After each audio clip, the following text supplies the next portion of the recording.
മമ്മൂക്കയാണ് പരിചയപ്പെടുന്നത് അല്ലേ? അതൊരു വലിയൊരു സന്തോഷം തന്നൊരു മുഹൂർത്തം അല്ലേ? അതെ അതെ, ഉറപ്പായിട്ടും. മമ്മൂക്ക ഞാൻ നമ്മൾ പോറ്റി തീം ചെയ്ത ടൈമിൽ പോറ്റി തീം റെഡിയാക്കിയിട്ട് ഞാൻ മമ്മൂക്കൊക്കെ അയച്ചു കൊടുത്തായിരുന്നു. അയച്ചു കൊടുത്തപ്പോൾ തന്നെ മമ്മൂക്ക ഭയങ്കര റിപ്ലൈ ഒക്കെ തന്നു. പിന്നെ പുള്ളി ഭയങ്കര എക്സൈറ്റഡ് ആയിരുന്നു മമ്മൂക്ക. അത് കാരണം നമുക്കൊക്കെ ഇഷ്ടപ്പെട്ട്. അത് കാരണം ഞാൻ ഭയങ്കര ഹാപ്പിയാണ്. ഇതിന് ശേഷം സിനിമ ഇറങ്ങിയതിന് ശേഷം ഇപ്പോൾ ഈ പറഞ്ഞല്ലോ മമ്മൂക്ക വിളിക്കുമോ, മമ്മൂക്ക അവിടെ നിന്ന് ആരെങ്കിലും വിളിക്കുമോ, എന്തെങ്കിലും ചെയ്തോ? സിനിമ ഇറങ്ങിയ ജോർജേട്ടൻ വിളിച്ചായിരുന്നു, പരിപാടികളൊക്കെ സെറ്റ് ആണല്ലോ എന്നൊക്കെ പറഞ്ഞു. അപ്പൊ ഞാൻ ഭയങ്കര ഹാപ്പിയാണ്, ഇനിയിപ്പോ കൂടാം എന്നൊക്കെ പറഞ്ഞിട്ടുണ്ട്. മമ്മൂക്കനെ കാണാൻ പോകണം. അതെ, അവർ തയ്യാറെടുപ്പിലാണ്. അതെ അല്ലേ? ഇതൊരു എത്ര സമയം കൊണ്ടായിരിക്കും, എത്ര നാളത്തെ ഒരു പരിശ്രമമാണത്? ഷൂട്ട് തുടങ്ങുന്നതിന് മുമ്പ് മുതലേ ഞാൻ ഇതിനു വേണ്ടിയുള്ള കുറച്ച് പരിപാടികൾ തുടങ്ങിയായിരുന്നു. ഇപ്പോൾ പോറ്റി തീമാണെങ്കിലും നമ്മൾ ആദ്യമേ നേരത്തെ റെഡിയാക്കി. അതിനു മുമ്പ് എനിക്ക് മാക്സിമം കേൾക്കാത്ത സൗണ്ടുകൾ കൊണ്ടുവരിക എന്നുള്ളൊരു ഉദ്ദേശം ഉണ്ടായിരുന്നു. പിന്നെ ഈ സിനിമക്ക് മാത്രമേ ഇങ്ങനെ ഒരു പരിപാടി, എനിക്ക് വേറെ ഏതെങ്കിലും ഒരു സിനിമയാണെങ്കിൽ ചിലപ്പോൾ എനിക്ക് വർക്ക് ചെയ്യാൻ പറ്റില്ല. കാരണം ഇത് എക്സ്പെരിമെൻ്റലായിട്ടാണ് മൊത്തത്തിൽ എടുത്തേക്കുന്നതും. അത് കാരണം എനിക്ക് എക്സ്പെരിമെൻ്റലായിട്ട് എന്ത് വേണേലും ചെയ്യാനുള്ളൊരു സ്പേസ് ഉണ്ടായിരുന്നു. പുതിയ സൗണ്ട്സ് കൊണ്ടുവന്നാലും ഭയങ്കര മിനിമലായിട്ടുള്ള എന്തെങ്കിലും കൊണ്ടുവന്നാലും അതിൻ്റെ അത് വർക്കാവുന്നുണ്ടായിരുന്നു. അപ്പോൾ അങ്ങനെ കുറച്ച് പുതിയ സൗണ്ടുകൾ ഉണ്ടാക്കാനുള്ള കുറച്ച് പരിപാടികൾ ചെയ്തു. ഇൻസ്ട്രുമെൻ്റ് എന്ന് പറയാൻ പറ്റുമെന്ന് എനിക്കറിയില്ല, പക്ഷേ കുറച്ച് സൗണ്ട് ഉണ്ടാക്കിയെടുക്കുന്ന കുറച്ച് ഇൻസ്ട്രുമെൻറ്റ്സ് നമ്മൾ ഇതിനു വേണ്ടി കുറച്ച് പണിത് റെഡിയാക്കി എടുത്ത്. ഇതിനു വേണ്ടി എന്ന് പറഞ്ഞു, ഇതിനു വേണ്ടി കുറച്ച് തയ്യാറെടുപ്പ്, ഇതിനു വേണ്ടി ഏറ്റവും കൂടുതൽ ഉപയോഗിച്ച ഇൻസ്ട്രുമെന്റ്സ് ഏതായിരിക്കും? വയലിൻസ് ഉണ്ട്, പിന്നെ നമ്മളൊരു ബക്കറ്റ് ഒരു പ്ലാസ്റ്റിക് ബക്കറ്റിൻ്റെ അകത്ത് നടുക്കൂടെ ഒരു സ്ട്രിങ് കൊടുത്തു. അതിൽ നമ്മൾ ബോയ് ചെയ്ത് ഒരു സൗണ്ട് ഉണ്ടാക്കി. അതാണ് പോറ്റി തീമിൽ തക്ക തക്ക തക്ക തക്ക തക്ക. അത് ആ ഇതിൻ്റെ അകത്ത് വന്നൊരു സൗണ്ടാണ്. അത് രണ്ട് ബക്കറ്റിന്റെ അകത്ത് സാധാ ബക്കറ്റ്, ഒരു ബക്കറ്റ്, അതിന്റെ നടുക്കുന്ന് ഒരു എന്താ നേരെ പകുതിയാക്കിയിട്ടൊരു സ്ട്രിങ് മേളിൽ കൂടി പോവും, ടോപ്പിൽ കൂടി. എന്നിട്ട് അതിൽ ബോയ് ചെയ്യും, വയലിന്റെ ബോ വെച്ചിട്ട് ബോയ് ചെയ്തു. ഒരു ടോൺ വന്നിട്ട് കാലിന്റെ ഇവിടെ വെച്ചിട്ട് ഇങ്ങനെ ടൈറ്റ് ചെയ്യുമ്പോൾ ബക്കറ്റ് ടൈറ്റ് ഇതാവും. അപ്പൊ ഈ സ്ട്രിങ് ടൈറ്റ് ആകുമ്പോൾ പിച്ച് മാറും, അപ്പൊ അടുത്ത നോട്ട് കിട്ടും. അങ്ങനെ തക തക തക തക തക തക അങ്ങനെ അതിന്റെ രണ്ട് ടോൺ, ഇതിന്റെ രണ്ട് ടോൺ ആക്കി എടുത്ത്, ഒന്ന് ഈ പ്ലാസ്റ്റിക് ബക്കറ്റ്, ഒന്ന് മറ്റേ എണ്ണപ്പാട്ടയില്ലേ, മറ്റേ അലുമിനിയത്തിന്റെ പാട്ട അതിന്റെ അകത്ത് വെച്ചു. അത് കുറച്ചും കൂടെ മോള് മൊത്തം കട്ട് ചെയ്ത് ഇതാക്കി. അതിന്റെ അകത്തും രണ്ട് സ്ട്രിങ് ഇട്ട് അങ്ങനെ. പിന്നെ വാട്ടർ ഫോൺ എന്നുള്ളൊരു പരിപാടിയുണ്ട്. വാട്ടർ ഫോൺ എന്ന് പറഞ്ഞൊരു ഇൻസ്ട്രുമെന്റ് ഉണ്ട് ഓൾറെഡി, അക്വാഫോൺ എന്നും പറയും.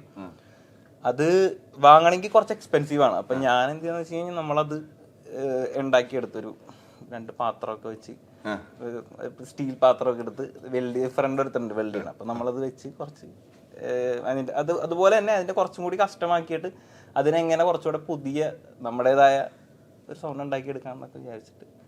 പിന്നെ ഡിഗർഡു എന്ന് പറഞ്ഞൊരു ഇൻസ്ട്രുമെന്റ് ഉണ്ട്. നമ്മൾ ഈ ഒരു പൈപ്പാണ്, കണ്ടിട്ടുണ്ടാവും, മറ്റേ ഇങ്ങനെ ഊതി ഇതാക്കുമ്പോൾ വരുന്ന ഒരു വിൻഡ് ഇൻസ്ട്രുമെന്റ് ആണ്. ഡിഗർഡു തന്നെ നമ്മൾ വേറൊരു തരത്തിൽ, അതും കുറച്ചും കൂടെ മറ്റേ PVC പൈപ്പ് കുറച്ച് അധികം, നോർമൽ ഡിഗർഡുയുടെ വലിപ്പം അല്ലാതെ അതിനെ കുറച്ചും കൂടെ വലുതാക്കിയിട്ട് അങ്ങനെ ഒരു സാധനം കൂടി ഉണ്ടാക്കിയിട്ടുണ്ട്. അതാ ഈ മറ്റേ ഭയങ്കര ഗ്രൗളിങ് നിൽക്കണൊരു അങ്ങനത്തെ ഒരു സൗണ്ട് അതിൻ്റെ അകത്ത് വേണ്ടത്. അങ്ങനത്തെ കുറച്ച് സാധനങ്ങളൊക്കെ ഉണ്ടായി. ഇത് ഗംഭീര ഒരു അറിവാണ് കേട്ടോ നമുക്ക് കിട്ടിയത്, അല്ലേ? അതായത് കാണുന്ന സൗണ്ടുകൾ ഇപ്പോൾ അതിൻ്റെ തന്നെ ആവണമെന്നൊന്നും നിർബന്ധമില്ല. സിനിമയിൽ അങ്ങനെ ഒരുപാട് ഫേക്കുകൾ ചെയ്യുന്നുണ്ട്. അതാണ് നമ്മുടെ ജോലിയുടെ ഒരു മെയിൻ പാർട്ട്. അതിന്റെ പല സാധനം പറഞ്ഞില്ലേ, ഇപ്പൊ നമ്മളറിയാത്ത ഒരുപാട് സൗണ്ടുകൾ ഇതിലുണ്ട്. സൗണ്ടുകൾ അപ്പോൾ അതിപ്പോ അതുമായി യോജിക്കുന്ന ആയിരക്കണക്കിന് സൗണ്ടുകൾ ഉണ്ടായിരിക്കാം ആ ഒരു പർട്ടിക്കുലർ സംഭവമായിട്ട്. പക്ഷെ അതിൽ ഏത് വെക്കണമെന്ന് തീരുമാനിക്കുന്നത് ഒരു ഇമ്പോർട്ടൻ്റ് ആയിട്ടുള്ള. ഞാൻ ഇതില് ജയദേവൻ ഞാൻ സീനൊന്നും പറഞ്ഞില്ല, ചേട്ടന് മനസ്സിലാവും, പടം കണ്ടിട്ടുണ്ടെങ്കിൽ മനസ്സിലാവും. ഭയങ്കര ജ്യൂസി ആയിട്ടുള്ള ഒരു സൗണ്ട് ഉണ്ട്, ഭയങ്കര ഇറങ്ങിയിരിക്കും. ഞാനത് കേട്ടിട്ട് ജയദേവനാണ് ഞാൻ പറഞ്ഞത് എന്താ ചെയ്ത് വെച്ചേക്കണത്. ഞാൻ ഭയങ്കര രസമായിട്ടാണ് സൗണ്ട് ഉണ്ടാക്കിയെടുത്തേക്കണത്. അത് ഭയങ്കര പൊളിയായിട്ട്, ആ സൗണ്ട് ഭയങ്കര ഇമ്പോർട്ടൻ്റ് ആണല്ലോ സിനിമയിൽ.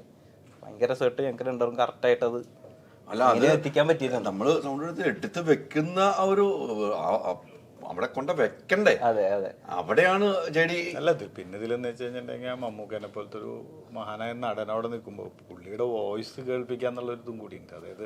അതായത് പുള്ളിയുടെ വോയിസിന്റെ ഒരു മോഡുലേഷൻ, ഇത്രയും മോഡുലേഷൻ ചെയ്യുന്ന ഇത് ആദ്യം സിംഗ് സൗണ്ട് ആയിട്ട് വിചാരിച്ചൊരു സിനിമയാണ്.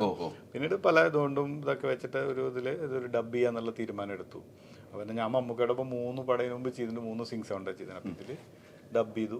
പക്ഷെ ആ ഡബ് ചെയ്തതിൻ്റെ ആ പുള്ളി തന്നിരിക്കുന്ന ഒരു ഔട്ട്പുട്ട് എന്ന് പറയുന്നത്, അതായത് പുള്ളിയുടെ സ്ക്രീൻ പ്രസൻസിനെ പിന്നെയും ഒരു 1000 മടങ്ങ് കൂട്ടുന്ന രീതിയിലുള്ളൊരു ഡബ്ബിങ് ആണ് അതിൽ തന്നിരിക്കുന്നത്. എന്ന് വെച്ച് കഴിഞ്ഞാൽ അതുപോലത്തെ ഒരു നടൻ്റെ ഒരു വോയിസ് കൈകാര്യം ചെയ്യുമ്പോൾ വേണ്ട ഒരു സൂക്ഷ്മത വളരെ ഇമ്പോർട്ടൻ്റ് ആണ്. അത് വെച്ചാൽ അത് നമ്മളെല്ലാം, ഞാനിപ്പോൾ 40 കൊല്ലമായി, അപ്പോൾ 40 കൊല്ലത്തോളം നമ്മൾ കേട്ടുകൊണ്ടിരിക്കുന്ന ഒരു ശബ്ദമാണ്. ആ ശബ്ദത്തിന് ഒരിക്കലും ഒരു തരി പോലും മോശമാക്കാതെ കേൾപ്പിക്കുക എന്നുള്ളൊരു വലിയൊരു സംഭവം കൂടി അതിലുണ്ട്. കാരണം അത് വളരെ ഇമ്പോർട്ടൻ്റ് ആയിട്ടുള്ളൊരു ശബ്ദമാണ്. അത് നമ്മൾ വലിയൊരു ഇമ്പോർട്ടൻ്റ്. മറ്റ് സൗണ്ടുകളൊക്കെ അതിൻ്റെയൊക്കെ അപ്പുറത്തേക്കുള്ള സൗണ്ടാണ്. അതെ, കാരണം നമുക്ക് ഒരു സാധനം ചോദിക്കുമ്പോൾ ആദ്യത്തെ ഒരു ഡയലോഗ് അത് കേൾക്കുമ്പോൾ തന്നെ തിയേറ്ററിൽ അതൊരു ഓഫ് സ്ക്രീൻ ആയിട്ടുള്ള ഒരു ഡയലോഗാണ് ആദ്യം വരുന്നത്. അത് കേൾക്കുമ്പോൾ പിന്നീട് അത് കഴിഞ്ഞ് പുള്ളിയുടെ കാണിച്ചുള്ളൊരു ഡയലോഗ് വരുമ്പോഴൊക്കെ ഉണ്ടാവുന്ന ഒരു സംഭവം. ആദ്യം പുള്ളിയുടെ 5-6 ദിവസം പുള്ളി ഡബ് ചെയ്യാൻ വന്നിരുന്നു. കുറച്ചു നേരം ഡബ് ചെയ്യും, പിന്നെ കുറേ നേരം വർത്താനം പറയും. അപ്പോൾ ആ സമയത്തൊക്കെ ഉള്ള പുള്ളിയുടെ ഒരു ഇന്ററാക്ഷനും അത് കഴിഞ്ഞിട്ട് പുള്ളി ഒരു മണിക്കൂറിനുള്ളിൽ കാണിക്കുന്ന ഒരു മാജിക് ആ ഡബിങ്ങിൽ, ഇതിലുള്ള ചിരികൾ, പുള്ളിയുടെ ഒരുപാട് ചിരികളുണ്ട്. ആ ചിരികൾ പിന്നെ എന്താ പറയുക ഒരുപാട് നമുക്ക് ഡബ് ചെയ്യാൻ ഈ ചിരികളൊക്കെ ഉണ്ടല്ലോ. ആ ചിരികൾ പല രീതിക്കായിരിക്കുമല്ലോ നമുക്ക് ചെയ്ത് തരുന്നത് നമുക്ക്, അല്ലേ? അവിടെ ചെയ്തതല്ലേ, അത് എങ്ങനെയാണ് ഒരു സ്റ്റോപ്പിലേക്ക് എത്തുക? മമ്മൂക്കയുടെ സംബന്ധിച്ച മമ്മൂക്ക അത് ആദ്യം നമ്മൾ ഡയലോഗുകളൊക്കെ ഫിനിഷ് ചെയ്തു. അപ്പോൾ നമ്മൾ ആദ്യം മമ്മൂക്ക തന്നെ പറഞ്ഞ ഓരോ ഡയലോഗുകൾ ഫിനിഷ് ചെയ്തു. അവസാനമായിട്ടും നമ്മൾ ആ ചിരികളിലേക്കും ബാക്കി എഫക്ട്സിലേക്കൊക്കെ പോകുന്നത്. അത് കഴിഞ്ഞ് ചിരികൾ എന്ന് പറഞ്ഞാൽ പുള്ളി പല തരത്തിലാണ്. പുള്ളി പറഞ്ഞ എടുത്തോ, എന്നിട്ട് ഏതാണെന്ന് വെച്ചാൽ നിങ്ങൾ എടുത്തോ എന്നുള്ള രീതിയിൽ എടുത്തോ എന്ന് പറയും. അത് റെക്കോർഡ് ചെയ്യും. പിന്നെ അത് കഴിഞ്ഞ് നമ്മൾ വീണ്ടും അത് എടുത്ത് അത് ചൂസ് ചെയ്ത് അതിൽ പറ്റുന്നത് വെക്കുക എന്നുള്ളതാണ് കറക്റ്റായിട്ടുള്ളത്. പക്ഷെ അങ്ങനെ ഒരു 6-7 ചിരികൾ പുള്ളി തന്ന 6-7 ചിരികളിലാണ് ഈ പടത്തിൻ്റെ മൊത്തം ചിരികൾ ഇരിക്കുന്നത്. പുള്ളി അങ്ങനെ തന്നിട്ടുണ്ട്. കാരണം ഒരു ചിരിയിൽ നമുക്ക് തോന്നി പുള്ളിയുടെ ആ ഒരു ശ്വാസം ഇങ്ങനെ എന്താ പറയുന്നത്, ഇങ്ങനെയാണ് ഈ ബ്രീത്ത് കൺട്രോൾ ചെയ്യുന്നതെന്ന്. ആ ഒരു പകിടയുടെ ഒരു സീനിൽ ഒരു ചിരിയുണ്ട്, അങ്ങനെ നിന്ന് വീണ്ടും ഒരു ചിരിയിലേക്ക് പോകുന്നത്. അപ്പൊ അതിലൊക്കെ നമ്മൾ വിചാരിക്കുന്നത് എങ്ങനെയാണ് ശ്വാസം കൺട്രോൾ ചെയ്യുന്നതെന്ന്. അതൊക്കെ ഒരു എന്താ പറയുക അനുഭവ സമ്പത്ത്, ഇങ്ങനെ എന്താ പറയുന്നത് ടപ്പേന്ന് പുറത്തേക്ക് ചാടുകയാണ്. അത് നമ്മളത് വിചാരിക്കുന്ന പോലെ ഇത്രയും ചിരികൾ വരുമ്പോൾ ജെഡിയെ സംബന്ധിച്ചുള്ള ടെൻഷൻ. അതെ, കാരണം വെച്ച് കഴിഞ്ഞാൽ നമ്മൾ ട്രെയിലറിൽ ഒരു ചിരി യൂസ് ചെയ്തു. പിന്നെ പല സ്ഥലത്തും ഉണ്ടല്ലോ പുള്ളിയുടെ ചിരികൾ. പിന്നെ വളരെ സബ്റ്റിലായിട്ടുള്ള റിയാക്ഷൻസ് ഒരുപാട് തന്നിട്ടുണ്ട്. അതായത് ഞാൻ വിചാരിച്ചാൽ എനിക്കൊരു ഭയങ്കര വലിയൊരു എക്സ്പീരിയൻസ് ആണ് മമ്മൂക്കനെ ഡബ് ചെയ്യുന്നത്. ഇതിനു മുമ്പുള്ള പടങ്ങളൊക്കെ ഒരു ലൈനൊക്കെ വല്ല ചെറിയ നോയ്സൊക്കെ വന്ന് ഡബ് ചെയ്തുള്ള പാച്ചൊക്കെ ഉണ്ടാവാറുള്ളൂ. അപ്പം ഇതിലും 5-6 ദിവസം എന്ന് പറഞ്ഞു കഴിഞ്ഞാൽ പുള്ളി വന്ന് പുള്ളി സംസാരവും പിന്നെ അതിൻ്റെ ഒപ്പമുള്ള ഈ ഡബും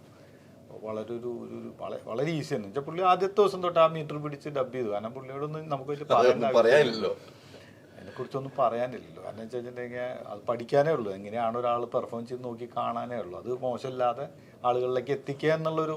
ഈ ചിരി വെച്ച് കഴിഞ്ഞിട്ട് 6-7 ചിരി തരുന്നു, വെച്ച് കഴിഞ്ഞിട്ട് നമുക്ക് കണ്ടിട്ടാണോ പോവുക അവിടെ നിന്ന്, അതോ? ഇല്ല, മമ്മൂക്കയ്ക്ക് അങ്ങനെയൊന്നുമില്ല. ചിലപ്പോൾ ഒന്ന് വെച്ച് കാണും, അല്ലെങ്കിൽ അത് അങ്ങനെ ഒന്നുമില്ല. പിന്നെ ഞങ്ങൾ തന്നെ പറയും മമ്മൂക്ക ഞങ്ങൾ എഡിറ്റ് ചെയ്തിട്ട് പിന്നെ നോക്കാം. അപ്പോൾ അതെന്താ വെച്ചാൽ നിങ്ങൾ ചെയ്തോളൂ എന്നുള്ള രീതിയിൽ അങ്ങനെയുള്ളൊരു ഇതൊന്നുമില്ല. He's fine with that actually. അല്ല, ഇതിന്റെ ചിരിയാണ് ഇവിടുത്തെ ഏറ്റവും, ഈ സിനിമകളിൽ മമ്മൂക്കായ കാണാത്ത ഒരു ചിരിയാണല്ലോ. അപ്പൊ ആ ഒരു ചിരിയാണ് അത് ഞാൻ ചോദിക്കാനും കാരണം. അതിങ്ങനെ തന്നിട്ട് ഒരുപാട് വോയിസ് മോഡുലേഷൻസിൽ വർക്ക് ചെയ്തിട്ടുണ്ട്. അതായത് വെച്ച് കഴിഞ്ഞാൽ ആദ്യത്തതും തൊട്ട്, അതായത് 2 ക്യാരക്ടറുകൾ തമ്മിൽ, ഇപ്പോൾ അർജുൻ്റെ ക്യാരക്ടറും അല്ലെങ്കിൽ ഈ പോറ്റി എന്ന് പറയുന്ന ക്യാരക്ടറും തമ്മിൽ ആ ഒരു എന്താ സബ്മിസീവും അല്ലെങ്കിൽ ഡോമിനേറ്റിംഗ് ആയുള്ളത് അത് ആ ശബ്ദത്തിൽ തന്നെ, ബോഡി ലാംഗ്വേജ്, ശബ്ദത്തിൽ എല്ലാത്തിലും തന്നെ അത് വരുന്നുണ്ട്. ആ തുടക്കം കാണിക്കുന്ന ഇൻട്രോയിൽ തന്നെ ഉണ്ടല്ലോ, എത്ര ശബ്ദമാണ് വരുന്നത് അല്ലെ, എത്ര ശബ്ദമാണ്. ആ പട്ടിയുടെ ശബ്ദം, നടക്കുന്ന ശബ്ദം, അതിനിടയ്ക്ക് സൈലൻസ്. അത് പുള്ളിയുടെ മ്യൂസിക് വന്നപ്പോഴാണ് വടിയും ഇതും നമുക്ക് കൂട്ടേണ്ടി വന്നത്. അതിനെ നമുക്ക് അവിടെ ഒരു ബീറ്റ് വരണം. അങ്ങനെയൊക്കെ ഒരുപാട് ഇതുണ്ടല്ലോ. ഒരു കൊടുക്കൽ വാങ്ങലാണ്. അതായത് പുള്ളി എൻ്റെ ഒരു സാധനം കണ്ടിട്ടേക്കും പുള്ളി ഒരു സാധനം ചെയ്യുന്നത്, അത് കണ്ടിട്ടേക്കും ഞാൻ ചെയ്യുന്നത്, അങ്ങനെ ഇതായിട്ടാണ് പോകുന്നത്. നമ്മൾ ആദ്യമേ എല്ലാം ഇപ്പൊ ഞാൻ വർക്ക് ചെയ്യുന്ന സാധനം ഞാൻ ചെയ്തേട്ടൻ അയച്ചോളും ചെയ്ത് എനിക്ക് അയച്ചു തരും. അപ്പോൾ നമ്മളിപ്പോ ഞാൻ എന്തെങ്കിലും കൂടുതൽ ഇട്ടുണ്ടെങ്കിൽ ചിലപ്പോൾ അവിടെ കുറക്കാൻ തോന്നും, അല്ലെങ്കിൽ അവിടെ സൗണ്ട് മിനിമലാണെങ്കിൽ ചിലപ്പോൾ അവിടെ മ്യൂസിക് എന്തെങ്കിലും വേണമെങ്കിൽ അവിടെ ആഡ് ചെയ്യും. അങ്ങനെ ഫുൾ ആ ഒരു പ്ലാനിങ് ഭയങ്കര രസമായിരുന്നു. നമ്മൾ ഫുൾ സംസാരം കൂടുതൽ ഞങ്ങളിങ്ങനെ സംസാരിച്ചുകൊണ്ടിരിക്കും അങ്ങോട്ടും കൂടെ ഇതിനെ പറ്റി ഓരോ കാര്യങ്ങൾ പറയും. പ്ലാനിങ്ങുകൾ ഭയങ്കര രസമായിരുന്നു. രാഹുലേട്ടനും അതുപോലെ നമ്മളും എല്ലാവരും. അല്ല, പ്ലാനിങ്ങുകൾ വേണമല്ലോ നമുക്ക്. സിനിമ അത്തരം സിനിമയാണ്. അതുപോലെ തന്നെ രാജാ സാറ്, അതെ, പുള്ളി ഒരു രക്ഷയില്ലാതെ ഒന്നും നമുക്ക് ഒന്നും പറയേണ്ടി വന്നിട്ടില്ല. വളരെ നമുക്ക് മ്യൂസിക്കലായിട്ട് എന്തെങ്കിലും ആണെങ്കിൽ തന്നെ ഞാൻ മറ്റെന്തെങ്കിലും കൂട്ടാനോ കുറക്കാനോ പറയാൻ വരുന്നതിന് മുമ്പ് തന്നെ പുള്ളി അത് ചെയ്യും. സാറിൻ്റെ എക്സ്പീരിയൻസും ഭയങ്കര രസമായിട്ട് അത് മിക്സ് ചെയ്ത് വെച്ചേക്കണത്. കാരണം എന്താ വെച്ച് കഴിഞ്ഞാൽ ഇതിലൊരു കമേഴ്ഷ്യൽ എലമെന്റും ഉണ്ട്, അതേസമയം പടത്തിന് അതിൻ്റെതായിട്ടുള്ള ഒരു വേറൊരു രീതിയിൽ നിൽക്കുന്ന ഒരു പടമുണ്ട്. അപ്പോൾ ഇത് രണ്ടും കൂടി ബാലൻസ് ചെയ്തുകൊണ്ടുള്ള ഒരു മിക്സ് വളരെ ഇമ്പോർട്ടൻ്റ് ആണ്.